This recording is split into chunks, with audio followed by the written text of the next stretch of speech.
Hi everyone, my name is Lisa Watson and thank you for joining me today. I am super nervous, but we're here and I'm going to be super comfortable with you.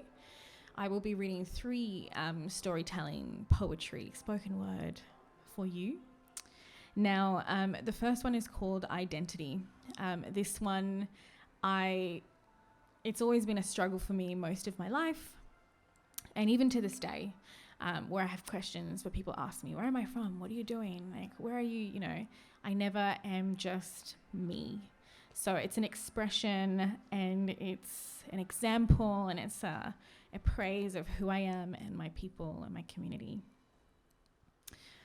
Okay, so Identity. It is written by actually Maria Clara Sarim and adapted by myself.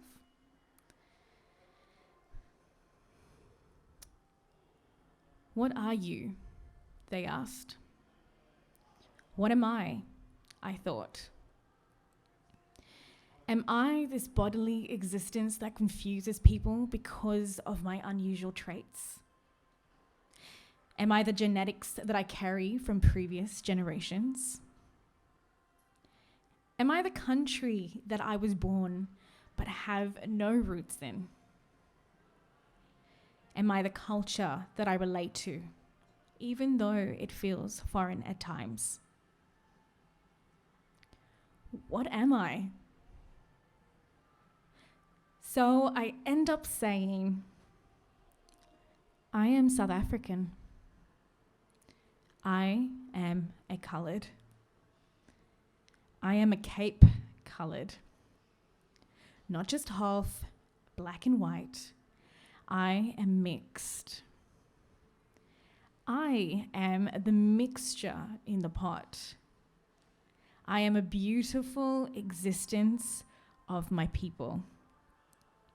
Okay, so the word coloured was given to us by the white man to enforce segregation, to make sure we knew where we belonged and who we belonged to. I personally do not like the word itself, and to be honest, it makes me uncomfortable to be called something that doesn't define our many contrasts. I believe we are a community, or shapes, sizes, colours, the smells of cinnamon, skin like bronze with hearts of gold, and a love that shines bright like our diamonds. We are not just percentages of a human, a citizen, or a culture. I remember reading once, maybe the problem is not about race, but embracing one's roots. Coloured people need to know which tribe they come from and celebrate it and live with a South African heritage in all its complexities. We are politically black and ethnically coloured, and we do not fit in a box. Maybe I should just say I'm mixed race, but there is no such thing as a pure race for a mixed one to exist. We are all mixed in some way, a mixture that has been passed down through many generations. What am I asked again. There is still no term that can describe us mixed race people with diverse histories and so many questions about our representation and our identity. Looks like I'm far from being able to simply define what I am in a single sentence. Thank you, guys. That was Identity. So the next one I will be reading is called Uterus. It's so TMI. But to be honest, I was diagnosed with endometriosis in 2020. What I went through was quite scary. I had a ruptured cyst. And so I actually, to the point of that I couldn't speak. And so I went through a lot of, it was a very traumatic experience. I went through a lot in that time. And I did not know how to express myself. I felt like there was not a lot of people that knew what I was going through, especially people that looked like me. And especially in my community, I don't think we talk about these things. We don't talk about women's health. We don't talk about health. So out there anyway, in general. So this was my take. This is something that I hope that anyone can relate to. And yeah, this is my take. Uterus. Hello, my friend of the deep unknown. Are you hurt? Are you alone?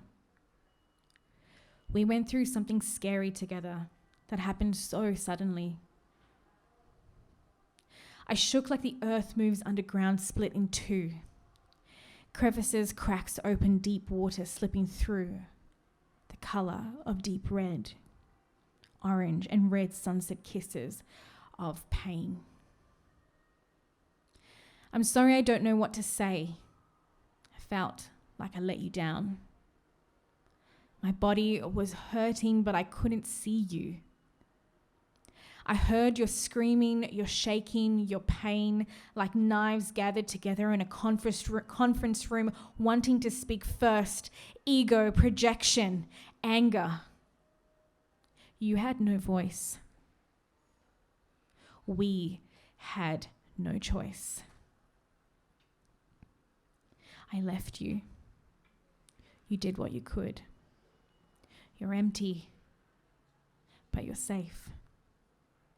Were you scared? I felt as if a tsunami of a Red Sea had swept up inside of me with nowhere to go. Drip, drip, dripping. The tap was left on. Unplug me. Exhaustion, sleep, rest. My time was ticking, racing at a speed of light. Darkness. Emptiness. We were safe, warm. I could wrap you up, hold you, comfort you. You are mine. I'm sorry. It's okay. Thanks, guys. That was Uterus. Hope you like that one. And the next one, the last but not least, is called Dreaming. This is also something that I wanted to express. What does freedom mean to us? And this is my expression of that, and what I see for my future and for my community and people like myself. So if you relate to this, thank you and enjoy. Dreaming. What does freedom mean to you? In order for me to feel free, I had to think, what does stuck mean? Lost, scary, dark. Freedom means to be free, to walk around with no worries in the world. The who, what, where, and how. What does it mean to feel freedom? To escape the harsh realities of the world filled with hatred and a system that tells you that you can only be a certain way and do. I feel free knowing there is more in this world when I let go of the control. I dream of a place where we can be to what started our tree. We sit in the middle of a struggle of no hope, of being stuck to be. Some of us flee for the future of a difference. Our future is united, where we can sit and laugh, cry, tell stories, connect. Our beautiful faces, all shapes, colors, with purpose. The leaders of a world where you are and can be. This story is my story of the unknown. What was taken away from us, I still hold onto the pain of others, of us. The mixture in the pot. We were kings and queens with no story to be told and put in a place where we had to be one, when really we were many shapes, sizes, and colours. I believe our long walk to freedom is healing and unity, standing firmly and owning our space, our voice, and using our strength to pass on. Being able to let go of burdens we carry, to be in a society we are not from. Taking our armor off, letting go. Taking a breath of fresh air, feeling that go through our lungs, we stand. Thank you everyone for being here and listening to all of my storytelling and poetry. I hope you enjoyed it. And yes, thank you.